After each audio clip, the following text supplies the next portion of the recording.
Ceci pour dire que les vertus que nous pouvons avoir avec le feu, en passant bien sûr par d'autres astuces mélangées au feu, parce que les 40 ans d'absence de Moïse, le feu lui a servi à beaucoup de choses. Et même aussi en islam, quand on parle du feu, il y a cette vertu qu'on ressort du feu qui est la nour, l'aura, la lumière.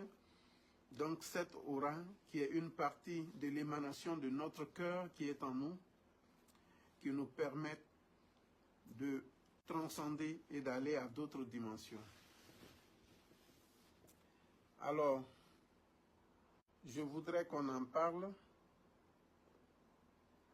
Je voudrais qu'on en parle parce que nous allons parler en ce mois béni.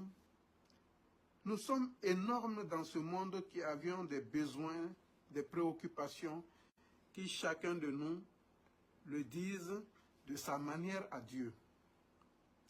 Il y a certains qui implorent Dieu le jour, il y a certains qui l'implorent la nuit, il y a certains qui l'implorent avec l'eau, il y a certains qui l'implorent avec les chapelets, il y a certains qui l'implorent avec le lait, il y a certains qui l'implorent avec les prières dans les synagogues, les prières dans les mosquées, les prières dans les églises, les prières dans les chapelles, les prières dans les temples et des prières dans les cases de nos ancêtres africains qui avaient d'ailleurs, si nous voulons aller au plan mystique, la grande et les plus grandes manières d'appeler Dieu parce qu'ils avaient Dieu en eux dans leur profondeur de spiritualité compréhensive.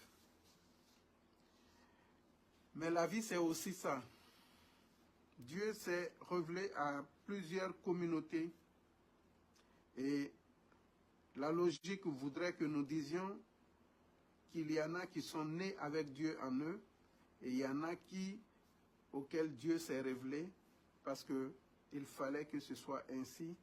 Et comme lui-même il le dit parfois dans le Coran, il y a eu des communautés qui avaient des cœurs de roche.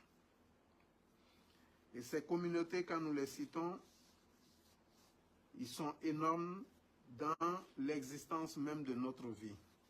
Mais aujourd'hui, on ne va pas parler de tous ces détails-là. On va aller dans la pureté de la spiritualité mystique qui, les valeurs de ce mois nous permettent ou doivent nous permettre de nous débarrasser de certaines choses et d'avoir d'autres choses.